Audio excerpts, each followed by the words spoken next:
In primetime news this evening, climbing confirmed COVID-19 cases in Jamaica now at 47. Close to a dozen persons arrested for breaching curfew orders, including this man. But his lawyer insists he did nothing wrong.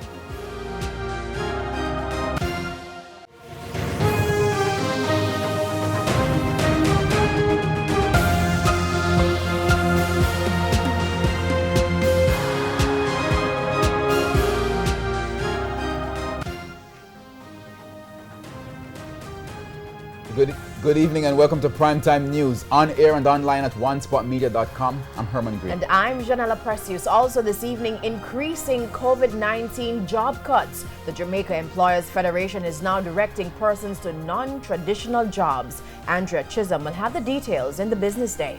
And later, a national football player is now recovering from COVID-19. Karen Madden will have that story and more in Primetime Sports. There's also sports commentary, E-Prime, and weather in this newscast. But before the break, the feedback question. Our question this evening: what are your thoughts on the nightly curfew which began yesterday?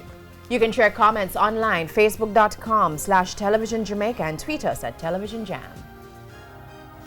Please stay with us. Primetime News returns right after this break.